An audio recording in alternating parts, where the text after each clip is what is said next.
This is the life-changing moment of lady who's named Danielle. She almost made Stanley Cup more popular than God. Her cup didn't only survive from the car fire, it also still had ice left inside. Yesterday still has ice in it. After the video became viral, president of Stanley made video for Daniel, who kind of made huge marketing video for his business. And that's how Stanley became popular. We're glad you're safe.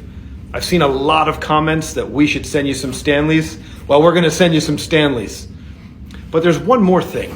We've never done this before, and we'll probably never do it again, but we'd love to replace your vehicle.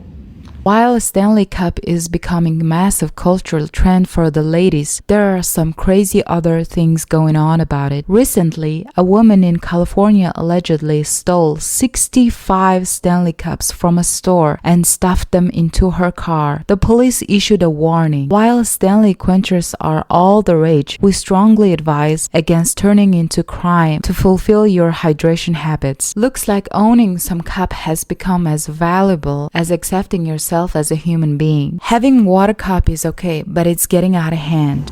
To better serve all of our customers, Stanley Quencher tumblers will be limited to 5 units per customer. I have 7. So Oh no! They're gonna sell me 7? How can we only pick 5? There's so many different colors that I wanted to get. So we can. Sucks. I wanted to get the white one. I wanted to get this one. I wanted to get that one, and that one, and that one, and that one, and that one. So you can't. Only say limit 5. Water cup should not be idolized as like hockey championship. Unfortunately, this fake greed for Stanley is affecting all around the world and the other people who are making it famous on the internet. Y'all, for Christmas, I bought my little sister this new water bottle. It's not a Stanley Cup, but it keeps the water cold. It gets the job done. And after her first day back on Monday, she told me she's never going to school with that ghetto water bottle again. She basically told me kids were bullying her for not having the Stanley Cup, but just peep game and lock in real quick. After I dropped her off on Monday, she said she was never going to use this again. And I thought that was really disrespectful, so I told her I'm going to return it and get my money back. And when I dropped her off at school on Tuesday, I kind of see where she was coming from. I kid you not, every kid that was getting dropped off had the Stanley Cup.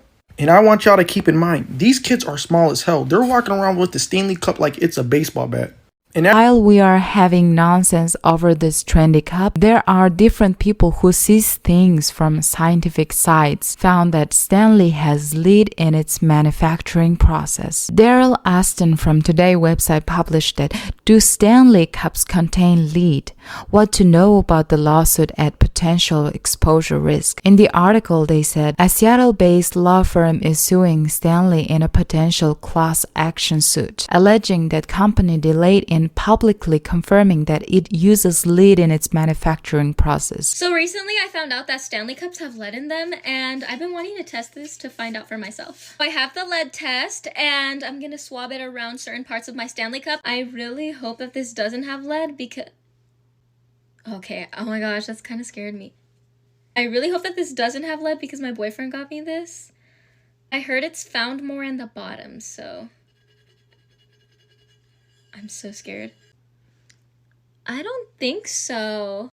Okay, we're good. There was no lead on it. I think the only way that the lead will be exposed is if you tamper with it. So I'm glad that I get to keep this Stanley Cup. Stanley website explained, no lead is present on the surface of Stanley product that comes into contact with the consumer, nor the content of the product. On the bottom of each quencher made by Beverage Container Powerhouse is a circular barrier made of stainless steel, which covers pellet that contains lead, a spokesperson for Stanley told Today.com. The pellet seals the product's vacuum insulation, and it is not accessible unless the stainless steel barrier comes off, which is possible but rare, the Stanley spokesperson noted. Lead poisoning activist Tamara Rubin first brought this issue to the public, and now it's gotten very serious. Tamara Rubin's son, who had suffered from the severe brain damage caused by the lead of paint dust during their home renovation. Afterward, his mother started her website to the mothers who don't know about the stuffs that contains lead, how dangerous it is. Stanley uses the same manufacturing process for all its vacuum-sealed bottles, including the popular Stanley Quencher tumbler. Vacuum-sealed vessels usually have 2 layers, which is why they're occasionally called double-walled insulated bottles. In between those 2 layers is dead space designed to minimize heat